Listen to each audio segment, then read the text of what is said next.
I mua I te kōmiti whiriwhiri Māori o te kāwanatanga I taupō I te rangi nei, ngā rōpū āiwi o te waiariki pērā I ngā wātene Māori, e whakatakoto ana I warātau tono e pāne ki te ture mahi o te tau ono tekau mārua.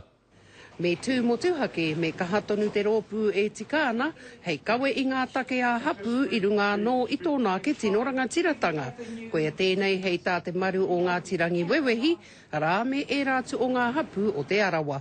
We see it as a neutral body where any hapu and anybody that's Māori can go to it with any raruraru that they may have. And it's an opportunity for us to have Māori ki te Māori, kanohi ki te kanohi, without Crown intervention.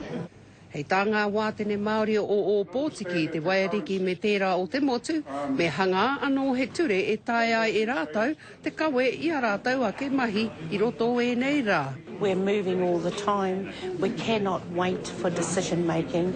If decisions are to be made, they have to be made immediately. And that's one of the things we find with the Act. It stagnates a lot of the progressive movement. Kei te huri haere te ao, kei te huri atu ngā neke ngā piki ngā heke o te rangatahi.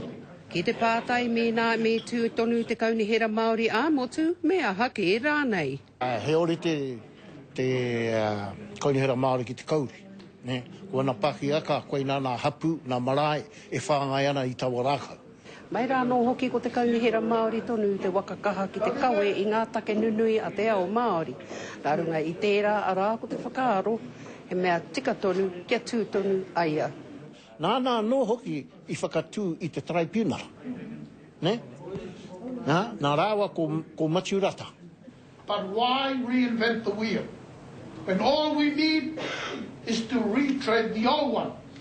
O te whakataunga mo ngā take I whakatakotoria, ka puta I ngā marama e tū mai nei. Ko Hinerangi Goodman, mō te karere.